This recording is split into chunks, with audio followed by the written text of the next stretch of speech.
দুর্বার মহিলা সম্মেলন কমিটির 29তম জন্মদিবস উপলক্ষে শুক্রবার সোনাগাছিতে এক অনুষ্ঠানে বিশিষ্ট অতিথিদের উপস্থিতিতে 2 শতাধিক বৃদ্ধা যৌন কর্মীদের আর্থিক সহায়তা প্রদান করা হয়।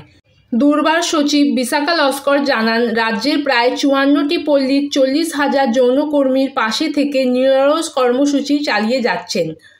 কেক কেটে ও সাংস্কৃতিক অনুষ্ঠানের মাধ্যমে মনোরম হয়ে ওঠে। 95 থেকে 2024 সাল 29 বছর পেরিয়ে এসেছি, মানে চলছে। তো আমরা বিশেষ কিছু এক জিনিস আমরা থিমগুলো বেছে নিয়েছি এত বছর ব্রতেরগুলো কাজ করার জন্য। যারা দুর্বারের সঙ্গে শুরুর সময় তারা ছিলেন কর্মী হিসাবে এবং একজন যৌনকর্মী হিসাবে, তারাই কিন্তু এই সংগঠনের যে ভিতটা বেঁধেছে। সেজন্য 2024 সালে আমি একজন যৌনকর্মী হয়ে সেক্রেটারি হয়েছি ওনাদের ভোটে।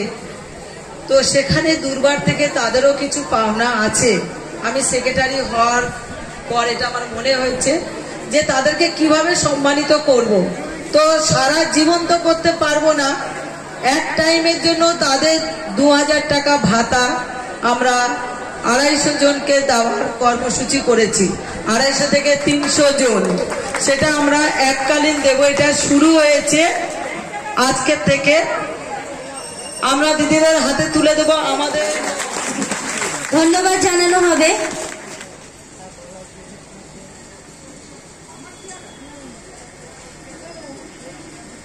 কিউসিসির পক্ষ থেকে সারা বছর দুর্বারের সাথে থাকি। আমাদের বিনোদিনী শ্রমিক ইউনিয়নের সাথে আমরা দুর্বারের বিনোদিনী শ্রমিক ইউনিয়নের সাথে যারা যুক্ত এবং সমস্ত যৌনকর্মীদের শ্রমজীবী স্বীকৃতির দাবি আদায়ের লড়াইতে আমরা লড়াই করছি।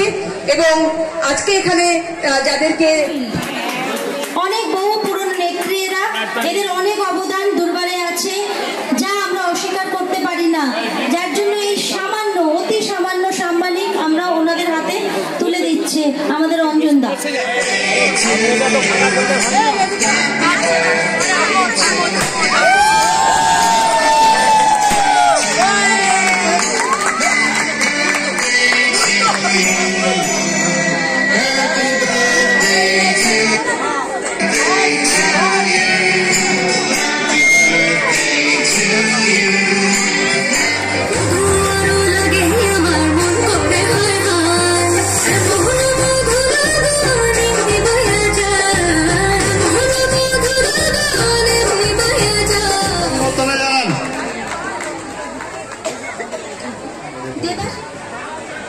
আজকে দুর্বার একটা নাম নয়, একটা আন্দোলন।